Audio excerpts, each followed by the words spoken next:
Hello friends, स्वागत है आपका अपने चैनल पर। हम आज फिर नई वीडियो नई जानकारी लेकर हाजिर हुए हैं। तो आज का जो ये प्रसंग है और जो आज की ये कहानी है बहुत ही प्रेरणादायक है, बहुत ही ज्ञानवर्धक है। तो दोस्तों, वीडियो को हमेशा पूरा देखा करें ताकि आपको संपूर्ण जानकारी हासिल हो सके। जो लोग आधा अधूरा वीडियो देखकर बीच में छोड़ देते हैं उन लोगों को सिर्फ आधी अधूरी जानकारी ही मालूम पड़ती है। तो दोस्तों, जो आधी जानकारी होती है वह कई बार गलत साबित होती है, इसलिए वीडियो को हमेशा पूरा देखा करें। कहानी शुरू करने से पहले जो लोग हमसे नए जुड़े हैं वो हमारे चैनल को सब्सक्राइब करें, अपने अच्छे अच्छे प्यारे प्यारे कमेंट करें, बेल आइकन ऑन करें ताकि हर आने वाली वीडियो की नोटिफिकेशन आपको सबसे पहले मिले और आप उसका ज़्यादा से ज़्यादा फ़ायदा उठा सकें। तो आज की ये प्यारी सी कहानी, प्यारा सा वीडियो आपके लिए। तो कहानी शुरू करते हैं। एक समय की बात है, शंकर और माता पार्वती कैलाश पर्वत पर बैठे हुए थे।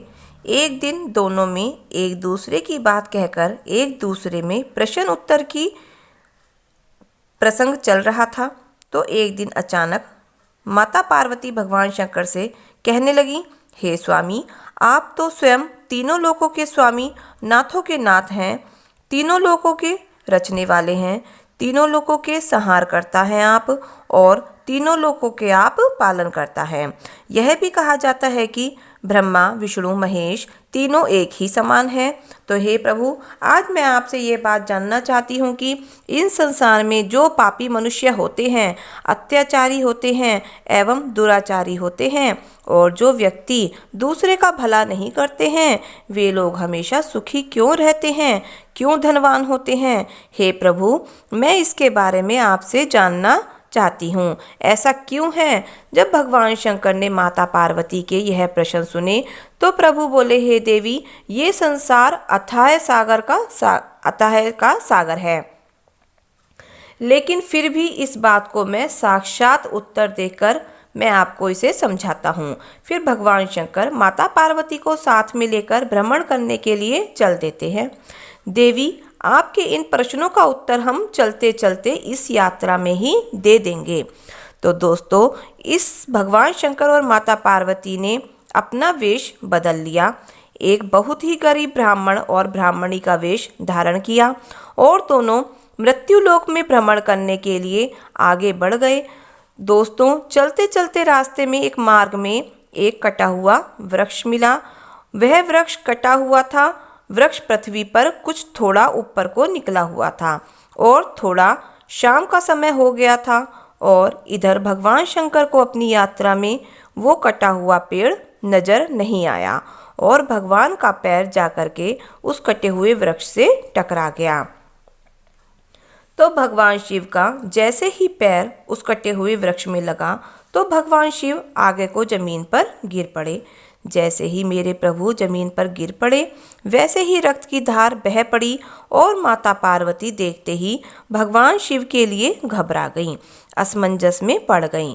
इधर माता पार्वती ने अपनी साड़ी में से छोटा सा पल्लू फाड़ा और उसमें से एक चीर भगवान के उसी पैर में बांध दिया जिस पैर से रक्त निकल रहा था। तो भगवान शंकर खड़े हो गए। उस कटे हुए वृक्ष को देखकर कहने लगे, हे वृक्ष, तुम बहुत विशाल हो जाओ और तुम्हारी ऊंचाइयां इस वन के सभी वृक्षों से कई गुना ऊंची हो जाएं। तो दोस्तों, माता पार्वती असमंजस में पड़ गईं और भगवान शिव से कहने लगी, आपकी लीला भी कोई समझ नहीं पाता है और आप बड़े ही विचित्र हैं। जिस वृक्ष से आपको इतना दर्द हो रहा है, इतनी बड़ी पीड़ा हुई, आपके पैर में चोट लगी और आप उसी वृक्ष की कामना कर रहे हैं कि सभी वृक्षों से ऊंचे हो जाओ। प्रभु, ऐसा क्यों? आपकी माया मेरी समझ में नहीं आई। इसका क्या उद्देश्य है प्रभु? तो भगवान शंकर कहने लगे, हे देवी, मैं समय आने पर इस प्रश्न का उत्तर दे दूंगा। अब आप मेरे साथ कैलाश पर्वत को चलो। जब माता पार्वती और भगवान शिव कैलाश पर्वत पर लौटकर आ गए तो अपनी धर्म चर्चाओं में लीन हो गए। लेकिन माता पार्वती के मन में बार बार वही प्रश्न आ रहा था, क्योंकि भगवान शिव ने उस कटे हुए वृक्ष के बारे में देवी के लिए देवी को भी कोई जवाब नहीं दिया था। इसलिए माँ पार्वती के मन में बार बार वही प्रश्न आ रहे थे और सोच सोच के परेशान थीं। तब माता पार्वती बोली, हे प्रभु, आप ये बताएं, इस संसार के पापी मनुष्य और अहंकारी मनुष्य और जो दुष्ट स्वभाव के लोग होते हैं, वे हमेशा सुखी जीवन क्यों व्यतीत करते हैं। तो भगवान शंकर फिर माता पार्वती से बोले, हे देवी, इस प्रश्न का उत्तर आपको समय आने पर मिलेगा। आप कुछ समय तक इंतजार कीजिए। तो दोस्तों देखिए, उसी समय क्या होता है कि जो कटा हुआ वृक्ष था, भगवान शंकर ने उसे सभी वृक्षों से बड़ा होने का आशीर्वाद दे दिया था। वो कुछ समय के बाद में बहुत ही बड़ा वृक्ष हो गया और सभी वृक्षों से ऊंचा निकल गया, क्योंकि भगवान शंकर ने उस वृक्ष से कहा तो था, परंतु मन ही मन में वरदान भी दे दिया था। वो वृक्ष इतना बड़ा हो गया था कि जितने भी वन में वृक्ष थे वे छोटे छोटे लग रहे थे और उसकी छाया इतनी हो गई थी कि पूरे क्षेत्र में फैल गई थी। मित्रों, आज मैं तुम्हारे लिए एक बात बताना चाहती हूँ। जो मनुष्य जैसा होता है वह अपना स्वभाव नहीं छोड़ता, अपनी आदतें नहीं छोड़ता। दुष्ट मनुष्य कभी भी अपनी दुष्टता को नहीं छोड़ता। नीच व्यक्ति कभी भी अपनी नीचता मरते दम तक नहीं छोड़ता है। तो दोस्तों, मैं आपके लिए एक विद्वान की कही गई बात बतला रही हूँ। गन्ना मीठो ना तजे, खटरस मीठो ना आम, भलो भलाई ना तजे, ना अवगुण तजे गुलाम। अर्थात जो गन्ना होता है उसमें मीठे का गुण होता है, गन्ना उसको कभी नहीं छोड़ता, और जो आम होता है उसका गुण तो खट्टा ही होता है, तो वो अपना खट्टापन नहीं छोड़ता। भला मनुष्य अपनी भलाई नहीं छोड़ता। उसी प्रकार जो नीच आदमी होता है, अत्याचारी होता है, वह अपने स्वभाव के लिए अपने कर्मों को नहीं छोड़ता। तो दोस्तों, इधर वो वृक्ष विशाल होने के बाद भी जो भी पक्षी उसकी डालों पर बसेरा करते थे, उन्हें वो अपनी डालियों से दबाकर उड़ाने की कोशिश करता था और अपने पत्तों के लिए बिल्कुल पतझड़ कर देता था। तो भगवान शंकर तो तीनों लोकों के नाथ हैं, वे सब कुछ देख रहे थे। तो दोस्तों, जब बसंत ऋतु का आगमन हुआ, उसके नए नए कपोलों से वृक्ष और उस पर हरी भरी पत्तियां भी आने लगीं, तो उसका अहंकार भी सातवें आसमान पर बढ़ने लगा। उस पूरे जंगल में उस वृक्ष जैसा सुंदर वृक्ष कोई भी नहीं था, क्योंकि दोस्तों भगवान शिव जी ने उसे वरदान दे दिया था। इसलिए उसका अहंकार सातवें आसमान पर था। तो दोस्तों देखिए, एक दिन का समय था। बहुत तेजी से एक आंधी तूफान आता है। आंधी की रफ्तार बहुत ही तेज आई थी। उसी जंगल में बाकी वृक्ष टूट गए थे, कुछ गिरने लगे, और उस जंगल में भी वह वृक्ष था। उसी जंगल में वह वृक्ष भी था जिसे भगवान शंकर ने वरदान दिया था, और वो उस जंगल का सबसे बड़ा वृक्ष था और तेज आंधी की चपेट में आ गया, क्योंकि उस वृक्ष का बहुत ही बड़ा शरीर था, बहुत ही बड़ा आकार था। वह अपनी सुरक्षा स्वयं नहीं कर पा रहा था। तो तेज आंधी ने उस वृक्ष को जड़ से ही उखाड़ दिया। कम से कम 100-200 कुंटल मिट्टी उस वृक्ष की जड़ में आ गई, और आंधी के इतने तेज प्रकोप से वह वृक्ष बड़ी दूर जा गिरा, और वो विशाल वृक्ष पड़ा हुआ है। वृक्ष टूटने के बाद वो आंधी समाप्त हो गई, और उसी मार्ग से एक दिन भगवान शंकर और पार्वती जी फिर संसार का भ्रमण करने के लिए आ निकले। और इधर माता पार्वती के लिए भगवान शिव से अपने प्रश्न का उत्तर जानना था। इसलिए माता पार्वती ने भगवान शिव से कहा, हे प्रभु, मेरी समझ में नहीं आता कि आप मेरे प्रश्न का उत्तर कब देंगे। तो भगवान शंकर कहने लगे कि देवी, चलो आज हम पुनः फिर मृत्युलोक भ्रमण करने चल रहे हैं। तो उसी मार्ग से जा रहे थे जिस मार्ग में वो वृक्ष टूटा हुआ पड़ा था, आंधी के कारण गिरा हुआ था। उसी वृक्ष के पास भगवान शंकर और माता पार्वती आ जाते हैं। उसी वृक्ष को जब गिरा हुआ जब माता पार्वती ने देखा तो भगवान शंकर से कहने लगी, भगवान आपकी लीला अपरंपार है, कितनी विचित्र है। देखो ये कितना सुंदर वृक्ष है, कितना बड़ा वृक्ष है कि इस वन में इसके मुकाबले का एक भी वृक्ष नहीं है। ये सबसे बड़ा है और सबसे सुंदर है। जब ये खड़ा होगा तो इसकी छाया कितनी सुंदर और कितने बीच में होती होगी। प्रभु इस वृक्ष के लिए तो देखो, ये जड़ में से बिल्कुल ही न।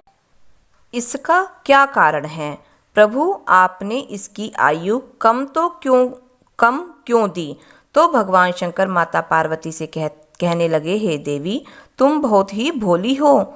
ये वही कटा हुआ वृक्ष है जो अब से कुछ वर्षों पहले हम इसी रास्ते से भ्रमण कर रहे थे, और आपको ध्यान होगा कि इसी कटे वृक्ष से मेरे पैर में चोट लगी थी।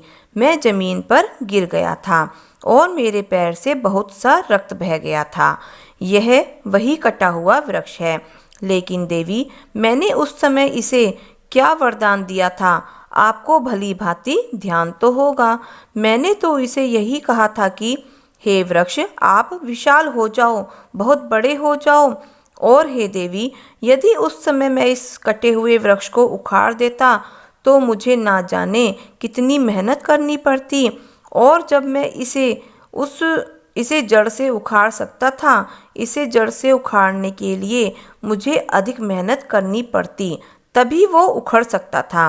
क्योंकि कटा हुआ वृक्ष अहंकारी था, अत्याचारी था, पापी था, इसलिए इसका नाश करना मेरे लिए आवश्यक तो था। तो हे देवी मैंने इस कटे हुए वृक्ष के लिए बड़ा होने का वरदान दे दिया था कि तुम इस वन में सबसे विशाल, सबसे बड़े हो जाओ।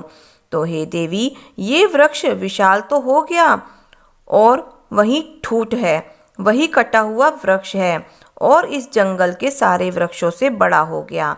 फिर भी इसने अपना अहंकार नहीं छोड़ा। यह अपने आप को सभी वृक्षों से विशाल और बड़ा समझने लगा और ये पक्षियों के लिए अपने ऊपर डालियों पर बैठने नहीं देता था और अपने नीचे आने वाले यात्रियों के लिए भी अपनी डालियों से छाया नहीं देता था। छाया करने से पहले ही ये अपने पत्तों को पतझड़ कर देता था और इसलिए ये वृक्ष बहुत ही अहंकारी था, बहुत ही बड़ा पापी था। इसने अपने पूरे जीवन में कोई भी अच्छाई और भलाई का काम नहीं किया था। तो हे देवी इसलिए इस वृक्ष का सर्वनाश करना मेरे लिए बहुत ही आवश्यक था और इस कटे हुए वृक्ष को मैं उखाड़ भी नहीं सकता था। तो देखिए ये बहुत विशाल हो गया तो इसका पतन हो गया, ये स्वयं ही जड़ से उखड़ गया, मुझे इसमें कोई परिश्रम नहीं करना पड़ा। तो मित्रों जो दुष्ट व्यक्ति होते हैं वो कुछ ही समय के लिए धनवान हो सकते हैं, बलवान हो सकते हैं, सुखी हो सकते हैं। यदि अंत समय में मैं उन्हें मौका देता हूँ धर्म के मार्ग पर आने का, तो उस समय भी वे नहीं सुधरते, वे अपने आप को परिवर्तन नहीं करते। हे देवी जैसे इस वृक्ष को जड़ से उखड़कर इसका नाश हो गया, वैसे ही पापी मनुष्य का भी जड़ से उखड़कर नाश हो जाता है। तो दोस्तों इधर माता पार्वती की समझ में भगवान शंकर का दिया हुआ उपदेश एवं ज्ञान समझ में तुरंत आ गया। माता पार्वती कहने लगी, हे भोलेनाथ आप तो तीनों लोकों के नाथ हैं, आपकी लीला धन्य है प्रभु, आप धन्य हैं, आपकी माया भी धन्य है। हम तो आपकी इस लीला को बिल्कुल ही नहीं समझ पाए कि आपके इन वरदानों में भी पता नहीं क्या क्या छुपा है। दोस्तों भगवान भोलेनाथ ने माता पार्वती को बताया कि पापी मनुष्य का किस तरह से सर्वनाश स्वयं हो जाता है, वो विनाश के लिए प्राप्त हो जाते हैं।